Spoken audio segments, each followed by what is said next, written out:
मित्र नमस्कार। आज आपण आपल्या एका मित्राचा सत्कार करणार आहोत, ज्याने अतिशय म्हणजे 5-6 वर्ष कंटिन्यू खूप चांगला अभ्यास केला, सातत्याने अभ्यास केला आणि अभ्यास एवढा डेंजर होता की राज्यसेवा लेवलचा अभ्यास सगळा झालेला आहे, अधिकारी होणार। पोलीस काही आर्मी भरत्या वगैरे त्याला चालायच्या नाही, त्याची हाईट थोडीशी कमी होती, नाही तर त्याने ते 4 वेळा पोलीस 4 वेळा तो वेगळ्या भरत्याने सिलेक्ट झाला असता। म्हणजे हाईट ही नॅचरली आहे, त्याची काही चुकी नाही, त्याच्यात हाईट कमी याच्यात आपली काही चुकी, पण त्याला त्या साध्या परीक्षा देता यायच्या नाही ज्या फटक्यात पास होतो आपण, त्यामुळे त्याला जास्तीचा अभ्यास करावा लागला आणि वेगळ्या परीक्षा द्याव्या लागल्यात। असा आपला मित्र, मी त्याला बोलवतो जितेंद्र निंबा आयरे, त्याचे आपण स्वागत करतो। आपण जितूला सुरुवातीला बुके देऊन सत्कार करतो।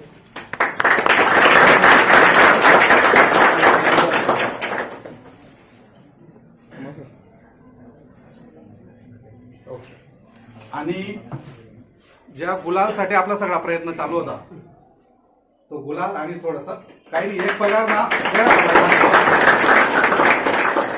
ठीक आहे मित्रो।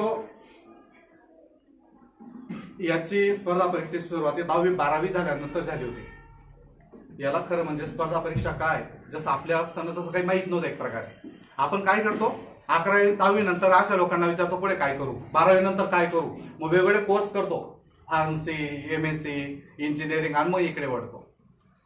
जितूला ती गोष्ट आठवत नसेल, जितूचा माझा संपर्क कसा झाला होता माहितीये, आम्ही जायचो क्रिकेट खेळायला, 5 लोकांनी क्रिकेट खेळणं सुरू केलं होतं आणि तिथे होते आपले मोरे सर, आलं का लक्षात, मोरे सर यांच्या गल्लीत राहतात। मोरे सर शिक्षक आहेत आणि शिक्षकाला कळतं कोणता पोरगा कसा आहे, तेव्हा त्यांनी सांगितलं होतं की सर जितू आणि आपला मित्र कोणासोबत नेतकर, हा दोन्ही जण की वतकरू कुटुंबातले पोरं आहेत, गरीब कुटुंबातले पोरं आहेत सर, यांना क्लासला जॉईन करा।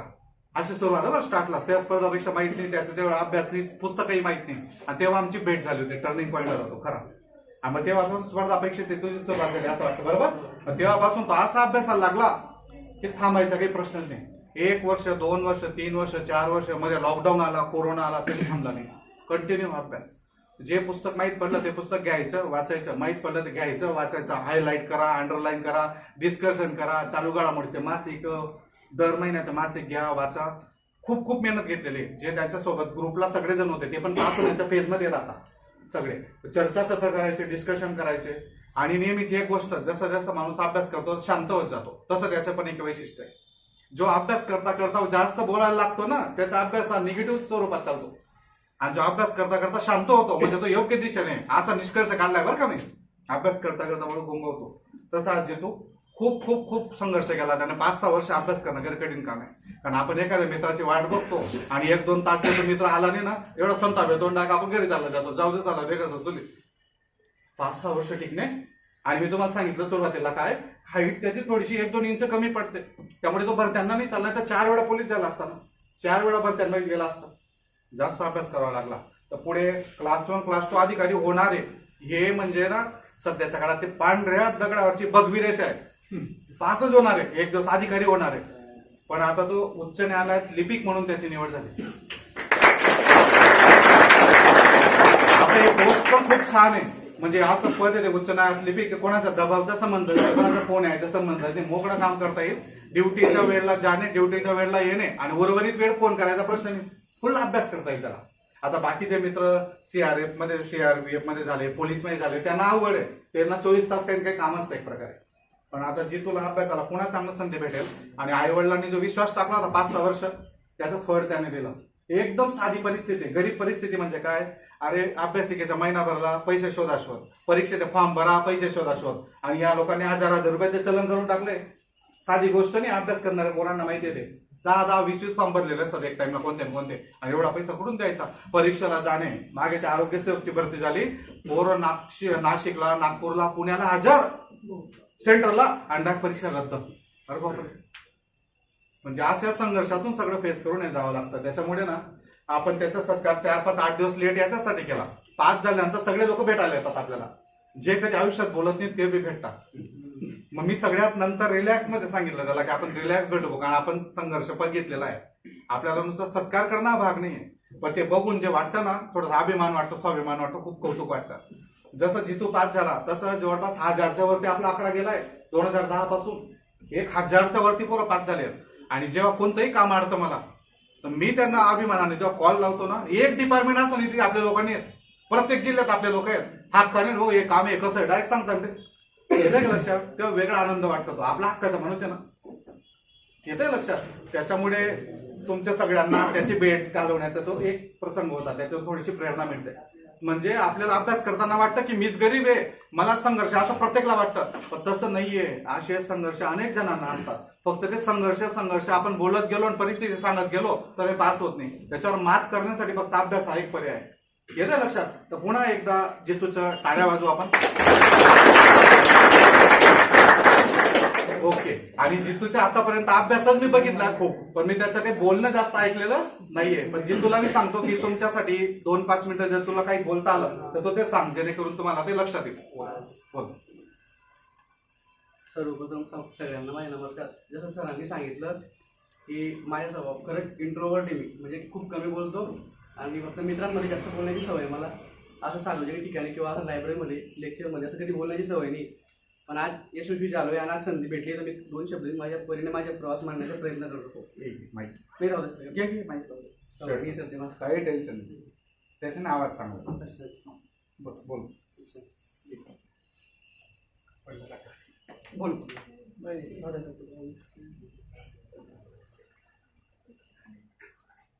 रे मी पैराळ भागात राहतो। माझे प्राथमिक शिक्षण नाजी पाटील शाळा आहे पैराळमध्ये, त्यानंतर माझे 10वी पर्यंतचे शिक्षण आहे ते धर्मवीर दादासाहेब गायकवाड शाळेत झालेलं आहे। त्यानंतर 11वी ते पोस्ट ग्रॅज्युएशनपर्यंत माझं प्रताप महाविद्यालयात शिक्षण झालेलं आहे। माझ्या स्पर्धा परीक्षेचा प्रवास कसा चालू झाला मी थोडक्यात सांगतो तुम्हाला। मी जसं सरांनी सांगितलं की 2018मध्ये सरांकडे फाउंडेशन बॅच होती, मी सरांकडे जॉईन केली होती। सरांकडे ती बॅच कंप्लीट केली, सरांकडे चांगलं मार्गदर्शन मिळायचं, बेसिक गोष्टी मी क्लिअर करून घेतल्या। त्यानंतर सोबतच आपलं टाऊन हॉल हे आपलं इथं पवार सर फ्रीमध्ये लेक्चर घेता, तिथं देखील जायचो मी। पण तेव्हा एज कमी होतं आणि एवढं म्हणजे परफेक्ट समजायचं नाही मला की कसं करायचं आहे आपल्याला, पण अशा लोकांकडून म्हणजे मार्गदर्शन भेटत गेलं, म्हणजे चुकात म्हणून शिकत गेलो मी। तिथं आपले स्वप्नील दादा म्हणून जे की महाराष्ट्रात ओबीसी संवर्गातून राज्यात प्रथम आले होते, त्यांचे देखील मला खूप छान मार्गदर्शन भेटायचं।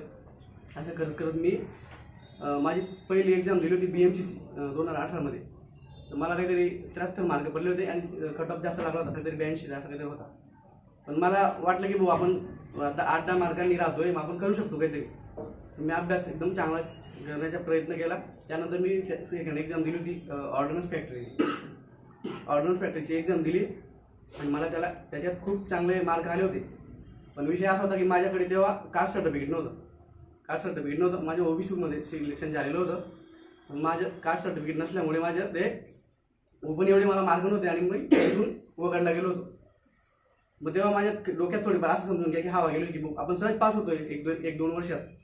मी करत गेलो, त्यानंतर लगेच आपलं लॉकडाऊन आला, म्हणजे 2 वर्ष माझे असे गेले। त्यानंतर मी आपलं कंबाईनची एक्झाम ती तयारी करतो, 4 सप्टेंबर 2021ला एक्झाम होती वाटतं आमची, सतत ती पुढे जात गेली। त्याच्यात मला आमच्या लायब्ररीमध्ये सगळ्यात जास्त मार्क होते कंबाईनला। असं करत करत मी म्हणजे अभ्यास सातत्य ठेवलं हो, म्हणजे जेव्हा जेव्हा वेळ मिळायची की आपण चुकतोय कोणाला विचारून घ्यायचं, कधी म्हणजे कमी पण वाटून की दिला आणि शिकून घेतलं। आणि परिस्थिती माझी खरंच हालाकीची, माझे वडील, मी 2 वर्षाचा होतो तेव्हा माझ्या वडिलांचं निधन झालेलं आहे। माझ्या म्हणजे आईने सांभाळ केलेला आहे सगळं 2 वर्ष, आणि मी काम करतच शिकलोय। म्हणजे आता पैराळ भागात राजश्री शाहू शाळा आहे, तिथं मी 4 वर्षे आपलं पाण्याचे ड्रम राहतात ते भरायचो, त्याचे मला 2000 रुपये मिळायचे। 2000 मध्ये मी माझे शैक्षणिक खर्च असो, म्हणजे पुस्तकांचे असो किंवा टायपिंग असो, म्हणजे सगळ्याच गोष्टी मी भागवायचो। म्हणजे घरच्यांच्या मी देखील आईने काही पण काम केलं आहे, म्हणजे सगळा सपोर्ट होता घरून। त्यानंतर म्हणजे भरपूर एक्झाम मी जवळून बघितल्या जाताना। तलाठीची जी एक्झाम होती ती सुरुवातीला जरी 7 मार्क कमी होते मला, पण नंतर जेव्हा वेटिंग आली तेव्हा फक्त 4 गुण मला कमी होते।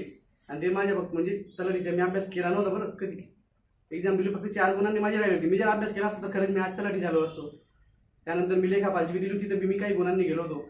म्हणजे अशा भरपूर एक्झाम मी दिल्या आहेत आणि ते जवळून पाहिलं जाताना। पण मी एकच टार्गेट ठेवलं होतं की आपल्याला MPSC करायचे, आणि सोबतच जर मी एक्झाम देत राहिलो किंवा आपल्याला कुठे जर भेटला आपण घेऊन घेऊ आणि नंतर आपण कंटिन्यू आपला अभ्यास चालू ठेवू.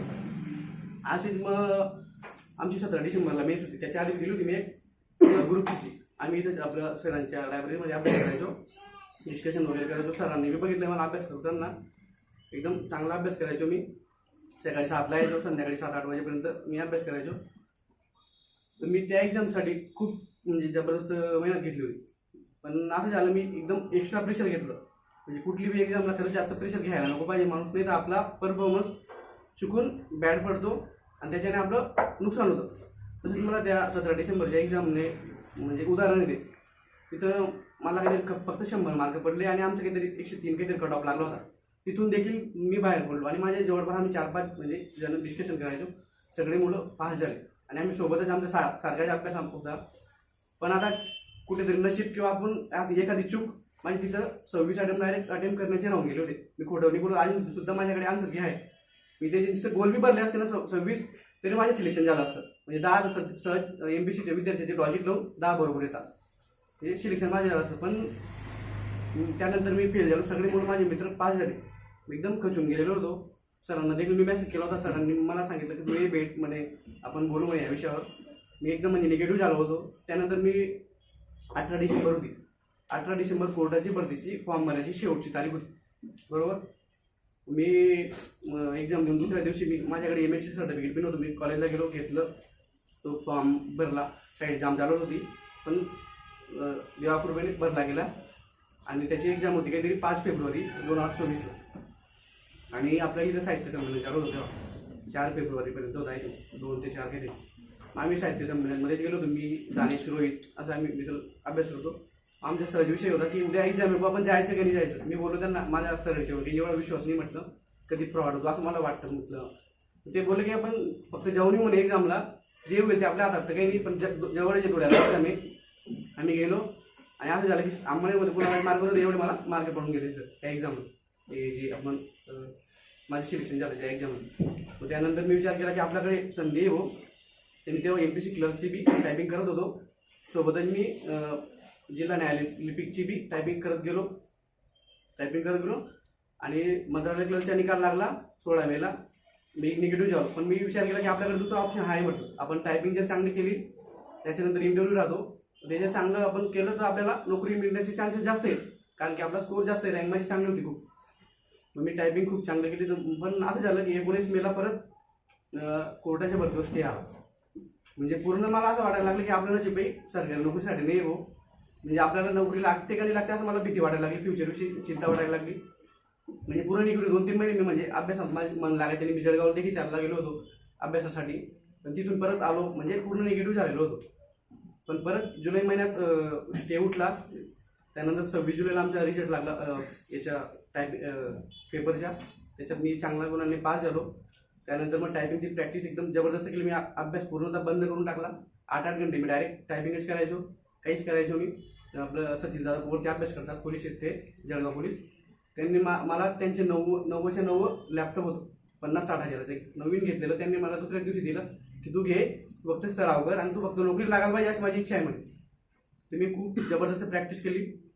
आमची टायपिंगची डेट आली 5 नोव्हेंबरला आमची टायपिंगची डेट होती आणि 10ला इंग्लिश होती. 5ला मी टायपिंगला गेलो. आमची कोर्टातच टायपिंग होती, सगळे जजेस वगैरे राहतात, पूर्ण स्टाफ राहतो. टायपिंगच्या एक्झामला बसलो. खूप जबरदस्त प्रेशर होतं, कारण की असं वाटायचं की या एक्झामला व्हायलाच पाहिजे, कारण की भरपूर वेळ होतोय म्हटलं आपल्याला, फ्युचर धोक्यात वाटते असं वाटायला लागलं होतं मला. एक्झामला बसून मला डायरेक्ट थरथर व्हायचे. म्हणजे माझे हात टायपिंग करताना डायरेक्ट थरथर व्हायचे. करत गेलो, होते टायपिंग. चुकून माझ्याकडनं कंट्रोल प्रेस केलं गेलं आणि माझ्या डायरेक्ट फॉन्ट चेंज झाला. मी खरं सांगतो बरं, मी वाचलं, मी बोललो ही गोष्ट सगळ्यांना माहिती, माझ्या मित्रांना. तर फॉन्ट चेंज झाला. मी डायरेक्ट खूप घाबरलो. म्हटलं आपलं नोकरी डायरेक्ट जाताना बघतोय म्हटलं आपण. मी तेवढ्यातच मी म्हटलं जेवढं होईल तेवढं मी त्या क्लर्क साहेबांना बोलवलं. त्यांनी परत फॉन्ट चेंज केला आणि मी कसा तरी मी पॅसेज कंप्लीट करण्याचा प्रयत्न केला. चुका झाल्या असतील माझ्या, मी पॅसेज कसा तरी कंप्लीट केला. आणि 9 तारखेला आमचा रिजल्ट लागणार होता टायपिंगचा, 9 तारखेला, 9 नोव्हेंबरला. तोपर्यंत 3-4 दिवस परत मी कोमामध्ये होतो, समजून घेतो मी डायरेक्ट. कारण की पूर्ण चिंता होती की आपण इथं पास व्हायला पाहिजे भाऊ. आपण एवढे 7-8 महिने टायपिंग केली, आपण अभ्यास बंद करून टाकलाय, आपलं पुढे फ्युचरमध्ये नुकसान होऊ शकतं. आपलं 7-8 महिने वाया जाते, आपला अभ्यास बंद आहे भाऊ. पण खरंच चांगलं झालं की मराठी टायपिंग काहीतरी 2-3 वाजता आमचा निकाल लागला 9 नोव्हेंबरला आणि परत लगेच पास झालो मी ती 10 तारखेला सकाळी लगेच 7:30ला मला रिपोर्टिंग होती मुंबईला. तसाच मी निघालो. रात्री 2 वाजता मी पोहोचलो मुंबईला. रात्री 2 वाजता मित्राकडे गेलो. उदय सोनार माझा मित्र आहे, तो मंत्रालयकर म्हणून सिलेक्टेड आहे आता. तिथे गेलो, जेवण वगैरे केलं. मला 3 वाजले. सकाळी मला 6ला लोकल होती. झोपलो नाही काही नाही, डायरेक्ट मी तिथे गेलो, रिपोर्टिंग केली. 9 वाजता टायपिंग होती. माझी खूप जबरदस्त प्रॅक्टिस होती टायपिंगची. तर मी सगळ्यांच्या कोणाच्या 2 ओळी राहायच्या, कोणाच्या 3 ओळी राहायच्या. तिथे मी 9 मिनिटात पॅसेज मारला होता आणि डायरेक्ट एक्साइटमेंटमध्ये मी डायरेक्ट टाळी वाजून दिली. सगळे जजेस वगैरे होते तिथे. मी खुश झालो की आपलं झालं होता असं वाटायचं मला. एकदम आनंदित. लोकांकडनं पॅसेज होती, मी 9 मिनिटात मारून दिला डायरेक्ट. मग ते झालं. 17 नोव्हेंबरला माझा इंटरव्ह्यू होता. इंटरव्ह्यू काही बेसिक गोष्टी राहतात. एक चीफ जज राहता, 3 ॲडिशनल जज राहता. आपलं फॅमिली बॅकग्राऊंड विचारतात, त्यानंतर शैक्षणिक पार्श्वभूमी विचारतात, त्यांच्या पद्धतीने क्वेश्चन विचारतात. बेसिक राहतात. फक्त आपण प्रामाणिक पद्धतीने जे माझ्यासोबत घडलेले मी ते सांगायचो. आणि जे मला नाही येते ते सगळं सांगायचो. सॉरी सर, मला काही जमत नाही. सगळी प्रोसेस झाली. दुसऱ्या दिवसापासून मी परत माझी 5 जानेवारीला एक्झाम अभ्यासाला लागलो. असं मी दानेश रोहित असं चहाच्या टपरीवर होतो. मग 5 डिसेंबर होता. माझ्या मित्राच्या कॉल आला मला नंदुरबारहून की जितू आपलं तिथं बी एक क्लर्क म्हणून भरला होता मित्राने फॉर्म की अशा मुलाचं सिलेक्शन झालेलं आहे, त्याला सांगून तुझ्या जवळच्या आहे म्हणून. मी त्याला कॉल केला की झालो. माझ्या डोक्यात चालू होतं याचा जर निकाल लागला तर आता, कारण की कोर्टाचे निकाल एका दिवशी जवळपास लागतात सगळे. आता आपला बी लागेल म्हणजे मला खूप भीती वाटते जबरदस्त. आम्ही सगळेजण जमलो, असे 3-4 जण जमलेलो होतो. तेवढ्यातच दानेश मोबाईलमध्येच खेळत होता, काहीतरी बघत होता तो की येऊ शकतो कोणी का. मी काही बघत नव्हतो कारण मला भीती वाटत होती की बघायचं नाही. म्हटलं आपण जे होईल ते आपण परफॉर्मन्स आपण चांगला दिलेला आहे. मग 5 डिसेंबरला संध्याकाळी 6:15 वाजलेले होते. तो बोलला फक्त जितू PDF आली म्हणे. माझ्या अंगात डायरेक्ट म्हणजे सांगू शकत नाही एवढी भीती होती की आता काय होईल. PDF तर आलेली आहे भाऊ, पण PDF मध्ये जर नाव राहिलं तर आपला फायदा आहे, नाही राहिलं तर काय PDF म्हणून फायदा नाही. तो चेक करतोय. माझे एकदम जबरदस्त प्रेशर म्हणजे एकदम जबरदस्त वाटत होतं. तो फक्त बोलला मला जितू झालं. मी एवढे आवडा मारतो तिथं डायरेक्ट एकदम जबरदस्त सगळे मुलं जमले. एकदम छान सेलिब्रेशन झालं. म्हणजे त्या दिवसानंतर मी बघितलं की आधी खरंच लोक एवढं आपल्याला व्हॅल्यू देत नाही. ठराविक लोक राहतात की जे आपल्याला ओळखतात सरांसारखे किंवा आधी माझे मित्र आधी सपोर्ट करायचे. पण आता बरेच लोक आहेत की कुठे बी बोलवता किंवा घरी बोलवता. माझे नातेवाईक मला कोणी ओळखायचे नाही. मी लग्नात बी कोणाच्या जायचो बी नाही आणि म्हणजे बोलवायचे बी नाही असं समजून घ्या तुम्ही वाटलं तर. पण आता डेली माझ्या घरी 5-6 जण लोक येतात की हा मुलगा चांगला झाला हो तुमचा मुलगा मेहनती होता. पण आधी कोणी विचारायचे बी नाही. म्हणजे आपल्या गावठी भाषेत म्हणजे कोणी कुत्र बी विचारायचे नाही अशी परिस्थिती होती. पण मी जरी एवढी मेहनत घेतली मी असं सांगतोय तुम्हाला, पण याच्यात माझ्या फक्त 0.1% वेटेज आहे. ही सगळी जी माझे यशाचं श्रेय आहे ते माझ्या आईला जातं. कारण की मी 2 वर्षाचा होतो तेव्हा माझ्या वडिलांचे निधन झालं.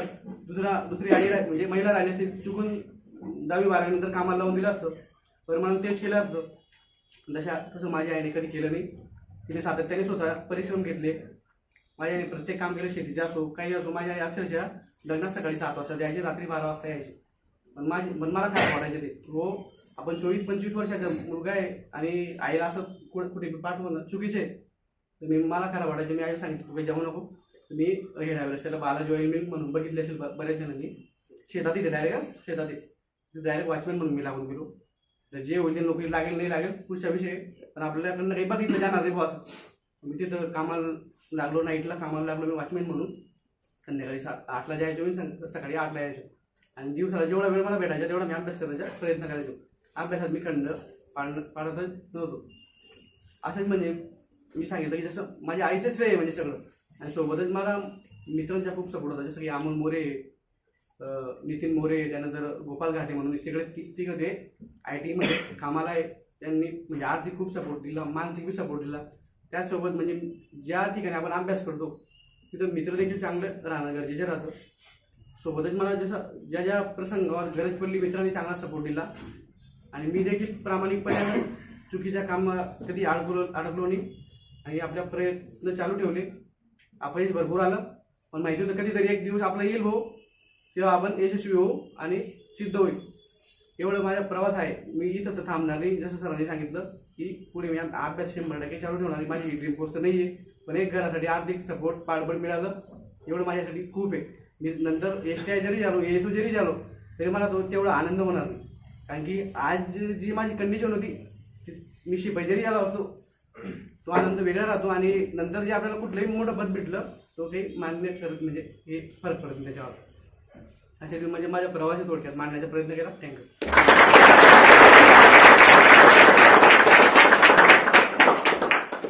ओके, धन्यवाद जितू.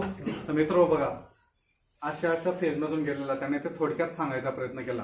ऍक्च्युअली हे सगळं आयुष्यभरचा संघर्ष थोडक्यात सांगता येत नाही, पण आपण जेव्हा ते करतो ना तेव्हा तो सांगण्यासाठी नाही करत. परिस्थिती आपल्याला सगळं शिकवत असते. आणि ज्यांनी असं केलंय त्यांना निश्चित एक दिवस तरी मिळणार आहे, हे सत्य आहे. बघा, तुम्हाला शब्द देतोय, हा व्हिडिओ कायम राहील आपल्या युट्यूबला. 2026 मध्ये तो क्लास 2 किंवा क्लास 1 अधिकारी झालेला असेल. अशा माझ्या त्याला शुभेच्छा सगळ्यांच्या.